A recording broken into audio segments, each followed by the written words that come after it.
അമ്മച്ചി ഇനി വന്നേ. എന്താ വാന്ന്. എന്താടി വരാൻ. ഓ ഈ പെണ്ണിനെന്താ? നോക്ക്, ഇതാരാന്ന് നോക്കി.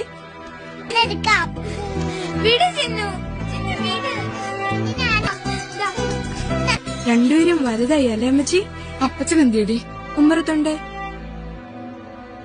റോസ് മോളെ, ആ ചെറിയ കൈക്കോട്ടെടുത്ത് ഈ ചെമ്പരത്തിക്ക് ഇത്തിരി മണ്ണ് വെട്ടിയിട്. നീ കുട്ടികളെ വിളിച്ചാ വേലിക്കിലോട്ടൊന്ന് ചെല്ലടി. നിന്നെയും മക്കളെയും കാണാൻ അമ്മച്ചി അവിടെ തട്ടിയും മുട്ടി നിൽക്കുന്നേ. ഇവളുടെ വരവിന്റെ ഉദ്ദേശം അത് തന്നെയാ. വലിയ കാര്യത്തിൽ പറയും അജയേട്ടന്റെ വീട്ടിലൊന്ന് പോവാം, അമ്മുക്കുട്ടിയെ കണ്ടിട്ട് എത്ര നാളെ എന്നൊക്കെ. സ്വന്തം അപ്പച്ചനും അമ്മച്ചും കാണാനാ. പിന്നെ അത്ര അത്യാവശ്യമാണെങ്കിൽ ആ പള്ളി വെച്ച് കാണാലോ. എല്ലാ ഞായറാഴ്ച അവരോട് വരുന്നതല്ലേ.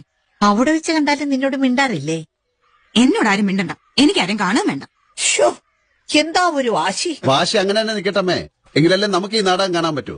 ഇപ്പൊ നോക്കിയോ, എന്തെങ്കിലും കാരണം ഉണ്ടാക്കി റീത്താമ്മ ചേട്ടത്തി ഇങ്ങോട്ട് വരും. ഇത് ഇവിടെ നിന്ന് കൊണ്ടുതരാൻ കാലത്ത് തൊട്ടേ ആ കുരുത്തങ്കട്ടവനോട് പറയുന്നത് കേക്കണ്ടേ? അസത്ത് എന്തൊക്കെയാ ഇത്? പെരുന്നാളിന് എന്റെ വീട്ടിൽ നിന്ന് കൊടുത്തയച്ചതാ. കുറച്ച് അച്ചപ്പം കൊഴലപ്പൊക്കെയാ.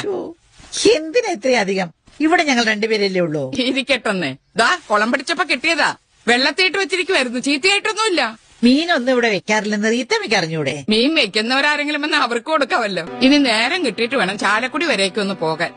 മൂപ്പരുടെ അമ്മ അവിടെ ഇന്നോ നാളെയോ ഒന്നും പറഞ്ഞ് കിടക്കുമല്ലയോ. കഴിഞ്ഞ തവണ കണ്ടപ്പോഴും അന്വേഷിച്ചു, എല്ലാവർക്കും സുഖമല്ലേന്ന്. വരാം.